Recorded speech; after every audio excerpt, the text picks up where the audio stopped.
Assalamualaikum warahmatullahi wabarakatuh. Mohon maaf untuk pertemuan ke-9 ini tentang materi array kita tidak bisa berjumpa langsung. Materinya saya sampaikan video-video ini terkait tentang pertemuan ke-9 yang membahas tentang array atau larik atau sinarai. Ini tentunya pada saat berbicara tentang array yang perlu diperhatikan adalah bagaimana kita menggunakan variabel tersebut, baik itu untuk karakter menjadi string atau variabel integer atau float dan yang lainnya. Oke, kita masuk dulu ke tujuan pembelajaran. Jadi bertujuan pembelajaran ini tentu dari mulai mendefinisikan array, kemudian bagaimana kita bisa mengakses, mau input, mau membaca, atau mengolah si array tersebut, menjelaskan perbedaannya, karena nanti ada array dengan tipe record atau struct seperti itu. Nah, kemudian yang terakhir tentunya mengimplementasikan pada sebuah kasus yang memang nanti akan diimplementasikan dalam sebuah codingan. Oke, kita masuk di sini. Yang pertama adalah pada saat kita tadi review terkait dengan variabel dan tipe data, saya plot punya 80,30. Integer tahun 2021 dan seterusnya sampai dengan boolean misalnya statusnya true dan false seperti itu. Tapi bagaimana tadi saya sampaikan adalah mahasiswa, nama mahasiswa. Nah, di sini kita mulai dengan bagaimana kalau nilai mahasiswa atau siswa itu lebih dari satu. Misalnya di kelas nih, kelas A sampai dengan kelas G ini, kan setiap mahasiswa tuh punya nilai masing-masing. Belum lagi nanti komponennya banyak gitu kan ya.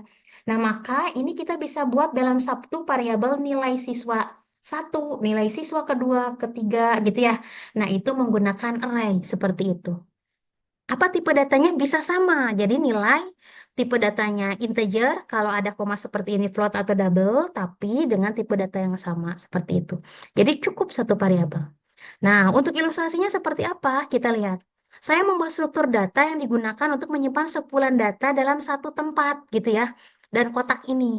Jadi array itu dimulainya dengan 0, indeks. Jadi di sini yang 0, 1, 2, 3, 4 itu adalah indeksnya seperti itu. Nah, tentu pada saat berbicara tentang array yang perlu dipahami adalah bagaimana kita mendeklarasikan variabelnya mau namanya apa nih, gitu kan ya. Maka kita punya yang namanya nama array. Ini ya, indeksnya ini, kemudian array bertipe data integer, berarti isiannya adalah angka tadi, bilangannya integer. Nilainya tadi, saya punya kotaknya adalah 5. Karena array ini dimulai dengan 0, maka diakhiri dengan n-1. Jadi 5 min 1 berarti diakhiri dengan 4. Berarti 0, 1, 2, 3, sampai dengan 4. Seperti itu ya. Oke.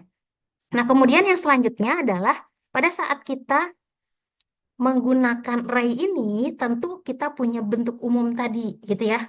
Bagaimana kalau di algoritmanya? Tentu variabelnya adalah data titik dua array satu titik titik titik lima of integer. Nah, ini agak berbeda pada saat teman-teman mendeklarasikan di dalam bahasa pemrograman dengan pseudocode, gitu ya, algoritma ini. Maka kalau di pseudocode ini nanti menulisnya seperti ini, data titik dua array. Karena kalau kemarin kita punya variabel kan gini, nilai titik dua integer seperti itu ya. Tapi di sini kita punya pendeklarasian tadi. Array-nya mau berapa panjangnya gitu ya. Maka kalau dideklarasikan dari 1 sampai 5 berarti kita harus mindsetnya langsung, oh iya berarti mulainya dari 0 sampai dengan 4 nanti. Tapi kita punya 5 kotak seperti itu ya. Sama untuk huruf.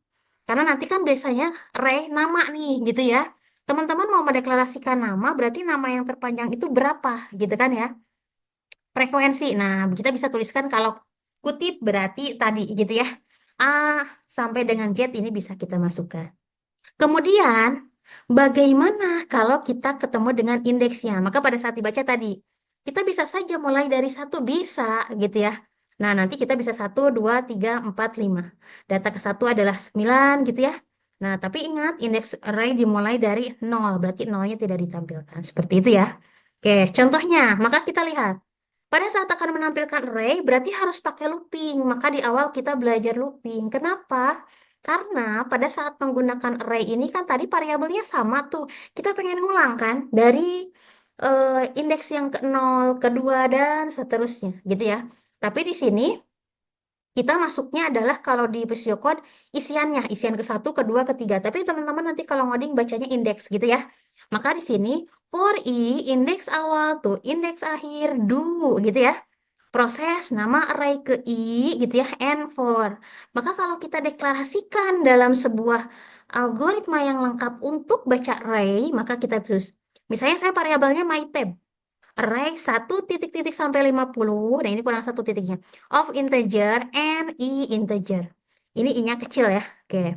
Kemudian read and for i gitu ya. Ini boleh pakai read, boleh kita pakai untuk input seperti itu ya. Nah, ini untuk penggunaan tampilan array-nya. Oke. Nah, kemudian yang kedua, ini ada tulis array. Berarti kan setelah kita nginput, kita ditampilkan gitu ya. Ini lebih ke penulisan untuk si paskanya. Maka kita rubah biasanya pakai input gitu ya.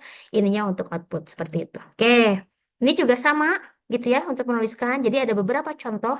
Nah, untuk menampilkan nilai. Nah, gini ya. Oke, karena ini bentuknya masih Pascal, nanti teman-teman untuk latihannya adalah coba menuliskan contoh-contoh pseudocode yang ada di sini ke dalam bentuk pseudocode-nya seperti itu. Nah, ini sama ya. Array-nya rata-rata berarti kan kita menghitung. Berarti menghitung nilainya mau berapa nih, gitu kan ya untuk contoh ini. Jadi teman-teman sebetulnya kalau kayak menghitung nilai mahasiswa UTS, UAS gitu ya, itu bisa pakai array. Cuma kan teman-teman harus tahu indeks ke 0 dikali berapa persen, 30%. Indeks ke 1 dikali dengan 20% hingga totalnya 100. Sebenarnya bisa diakali dengan hanya satu variabel menggunakan array seperti itu. Kalau kemarin kan contohnya adalah teman-teman pakai variabel UTS, UAS, praktikum, tugas. Nah, maka nanti kita coba teman-teman ini mengkonvertnya ke dalam pseudocode yang lengkap. Nah, ini juga sudah ya. Oke, menghitung rata-rata. Pada saat kita ketemu array, tadi kan kotaknya lariknya panjang atau senarai, itu hanya 1 dimensi. Berarti panjangnya ada 1. Berarti kalau 2 dimensi, ya ada 2 sikunya. Nah, gitu ya. Kalau di matriks, berarti teman-teman ketemu dengan ordo 2 kali 2. Nah, siku ininya, kalau di 1 dimensi, berarti sikunya 1 kan tadi. Mau 10, mau 5. Tapi kalau misalnya ada 2 seperti ini 2 dimensi.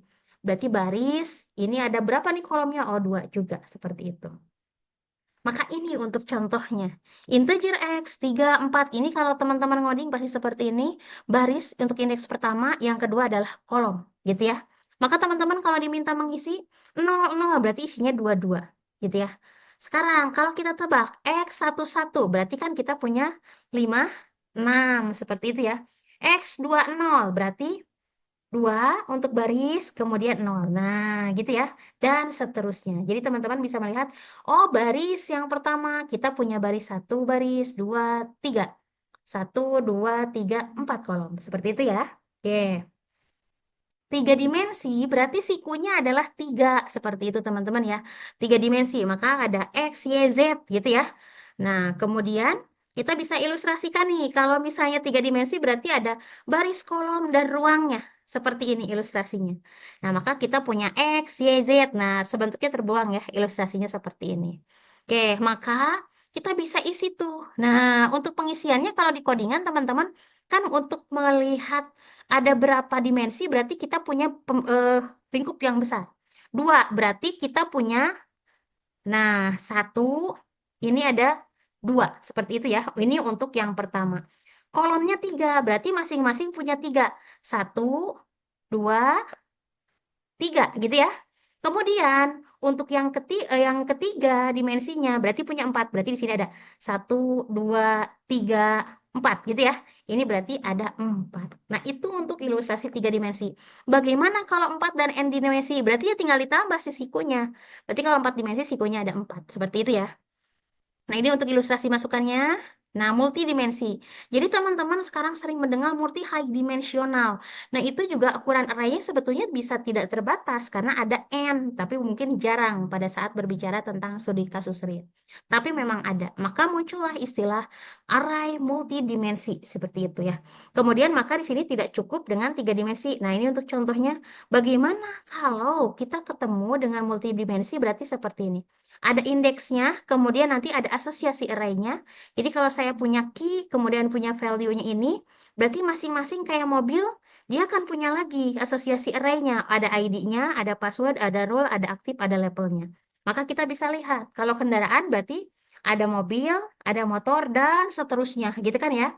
Kemudian mobil juga kan ada yang mobilnya tipenya kecil gitu ya, sedang, nah termasuk dalam misalnya dari kapasitas muatan. Motor juga kan sekarang sudah beragam, misalnya kita masukkan ada motor listrik, ada motor tiga roda atau dua roda, seperti itu. Jadi bisa multidimensional untuk arraynya seperti itu. Nah, apalagi nih ada ketemu yang namanya array tak berukuran. Jadi kalau teman-teman ketemu dengan sikunya nol itu adalah tidak beraturan, tapi memang wajib harus ada isinya. Berarti kita bisa tulis, oh ini tuh satu dimensi, isinya ada tiga, berarti kita bisa tuliskan di sini empat kan, gitu. Maka boleh dikosongkan, yang penting ada isiannya. Syaratnya apa? Harus langsung diinisialisasi. Diinisialisasi itu ada isinya, elemen yang pertamanya tidak boleh tidak berukuran. Nah, seperti ini, gitu ya. Oke. Nah, itu terkait dengan array. Maka kita lanjut di sini ke dalam yang namanya ada array tipenya record. Apalagi nih, array tentu tadi tipe datanya sama, gitu ya.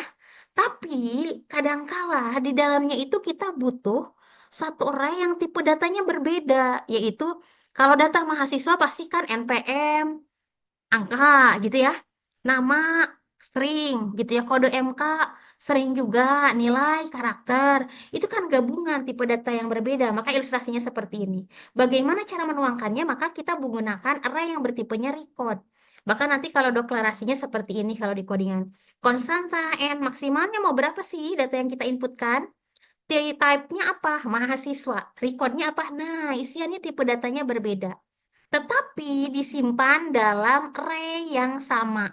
Jadi di array dengan indeks 0 kita punya data mahasiswa NIM 1, nama AB. Kemudian kode MK 122, nilai 100. Kemudian di data array yang kedua mahasiswa sama NIM 2, nama XYZ gitu ya. Kode dan seterusnya. Sampai berapa ya? Tergantung array maksimumnya berapa yang dituliskan.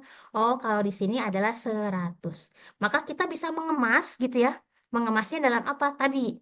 Dalam bentuk untuk array di dalamnya tipe datanya record seperti ini. Nah, biasanya apa? Seperti tanggal, hari, bulan gitu kan ya. Kemudian ini contoh yang lain nih. Tanggal, waktu, waktu ini, saat ini kan gitu ya. Nah, teman-teman untuk mencoba pada materi